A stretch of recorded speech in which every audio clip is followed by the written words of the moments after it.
ghibah adalah gunjing. Apa itu gunjing? Menceritakan aib yang ada pada seseorang yang dia tidak suka untuk diceritakan. Ya, dasarnya itu ada sama dia. Jalannya pincang, omongannya cadel misalnya, apalah, ada aib apa saja pada diri dia. Dia tidak suka. Kalau kita ceritain pasti dia marah. Maka itu namanya ghibah. Dan ini tidak boleh. Hukumnya diharamkan dalam Islam dan termasuk dosa besar dan penyebab siksa kubur. Oleh karena itu teman-teman, tidak perlu menceritakan apapun tentang orang kecuali kebaikan. Kalau nggak ada yang sudah, jangan diceritain. Nggak usah ikut-ikutan. Kalau tidak ada pada dia lebih besar dosanya, karena fitnah. Kalau ada ghibah, kalau nggak ada fitnah. Berarti nggak usah masuk ke zona orang lain, nggak usah. Kalau kita terpaksa harus tahu keadaan orang, kalau itu benar kita dukung, kalau itu salah kita nasihati dan tutupi. Saya pernah buat itu tablik akbar, judulnya At-Tabayun wa Tasattur. Cross check dan tutupi. Dan cross check pun ini kalau ada hubungannya sama kita. Baru kita cross check. Oh, saya mau pastikan sama dia. Karena ada hubungannya sama kita. Misalnya nama kita di bawah-bawah. Yaudah kita cross check. Kalau nggak ada hubungannya nggak usah. Ada cuplikan di TV kita lihat tidak ada hubungan sama kita. Ah, saya mau cross check juga. Cross check untuk apa? Hubungannya apa sama kamu? Betul. Nggak ada hubungannya sama sekali. Nggak perlu. Oh, ada orang beli mobil itu, saya mau cross check dulu uangnya halal atau tidak. Nah, hubungannya apa? Gitu. Jadi nggak usah gitu ya, nggak usah masuk ke alam orang lain. Makanya Nabi SAW sering saya ulangi riwayat ini.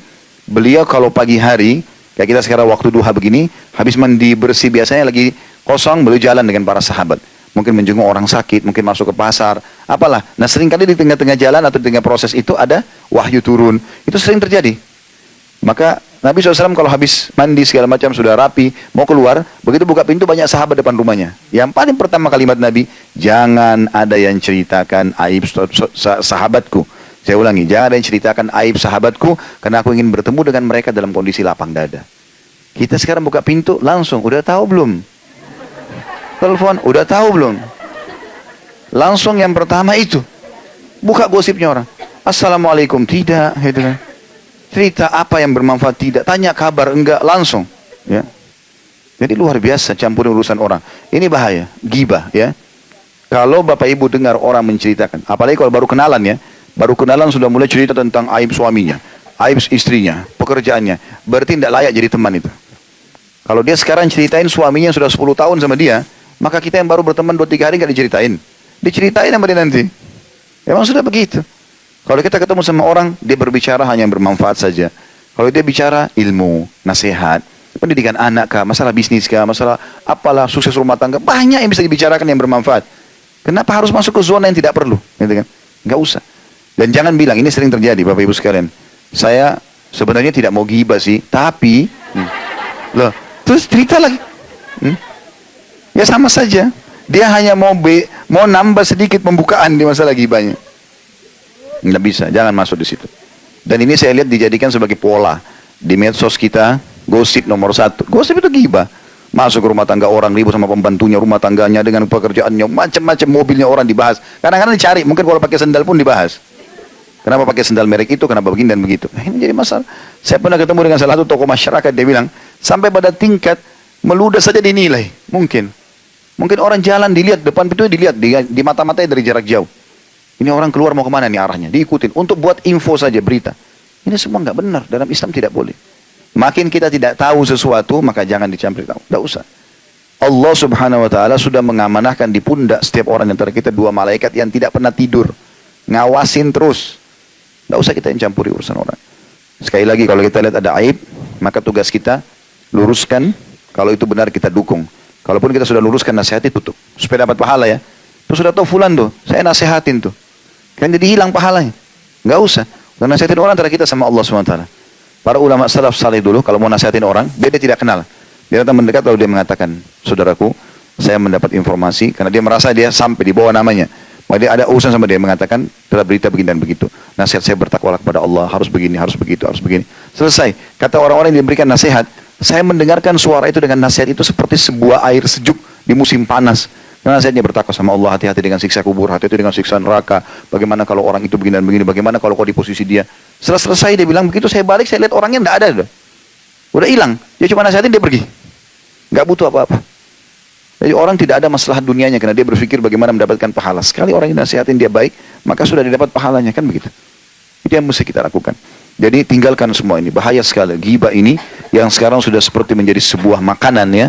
Ya, seperti sudah orang gibahin suaminya sendiri, istrinya sendiri, anaknya, segala macam hal. Ya, pembantunya lah segala macam. Ada orang pernah interaksi sama kita teman-teman, dia punya kekurangan, dia udah berhenti, udah biarin aja sudah, dia berhenti selesai, udah jangan dicampuri lagi. Dia mau bicara apa terserah dia, pokoknya kita sudah tidak ada. Intinya kan mudaratnya kita sudah selesai. Begitu orang mukmin.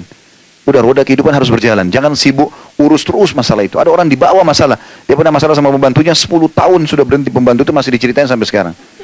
Untuk apa sekarang? Cerita untuk apa? Manfaatnya apa? Dia masalah sama kita kan dia sudah berhenti. Ya udah selesai. Udah biarin aja. Kalau dia bicara dia pun bicara urusan dia sama Allah. Dan sampai kemana sih kata-katanya? Sampai di mana dia mau kata-kata? Dia cerita sama 3-4 orang, 10 orang habis itu berhenti kan? Kita panen pahalanya, gitu kan? Makanya seorang salafus saleh pernah digosipin oleh seseorang. Dia senyum. Kebetulan dia baru beli kurma masih sama tangkainya. Kurmanya masih segar-segar. Dia suruh muridnya satu orang bawa ini ke orang sana. Titip pesan ya. Bilang sebagai balasan atas kau transfer pahalamu, kau kasih pahalamu ke saya karena kau gosipin saya, ini balasannya, saya balas kau dengan kurma yang segar ini. Artinya dia ingin mendakwahi orang itu sekaligus juga memberikan gambaran, bahaya loh kamu, ini pahalamu hilang. Gitu loh. Dan ini saya balas kamu, kalau mau buruk saya tetap balas kau dengan kebaikan.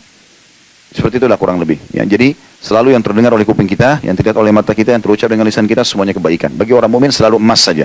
Nasihat, manfaat, ilmu, segala macam itu saja. Dari manfaat ke manfaat yang lain. Karena manfaatnya jangan didengarin udah, nggak perlu. Dan ingat, semua yang didengar oleh kuping kita jangan langsung dinukil dengan mulut. Karena Nabi SAW mengatakan cukuplah dosa yang sangat berat bagi orang yang semua yang dia dengar dinukil dengan mulutnya. Baru dengar langsung dilempar. Padahal sebenarnya belum tentu itu benar. Bagaimana kita tarik sekarang? Kita teman-teman kalau sudah melemparkan kata-kata itu susah sekali. Selama masih di lisan kita, maka masih milik kita. Kita bisa telan kembali, nggak usah diucapkan. Kontrol diri. Tapi kalau kita sudah ucapin, ini luar biasa. Pepatah bahasa Arab mengatakan, kalau kau titip sama orang emas, pastikan tidak akan bertambah. Tidak mungkin, bahkan bisa berkurang kalau kita titip emas. Tapi kalau kau titip kata-kata, pastikan akan bertambah. Ini kita cerita satu paragraf nih sama dia. Dia nanti cerita sama temannya itu 2 paragraf. Ini 10 orang 10 paragraf, jadi satu buku nanti. Padahal kasusnya cuma kecil. Tapi jadi besar gara-gara itu. Ya. Efeknya besar. Dan itu dimaksud dengan ghibah teman-teman sekalian. Dan Allah sebutkan dalam surah Al-Hujurat itu. Ya, selalu dibaca itu surah Al-Hujurat ayat 10 sampai ayat 12 tentang masalah larangan-larangan seperti ini.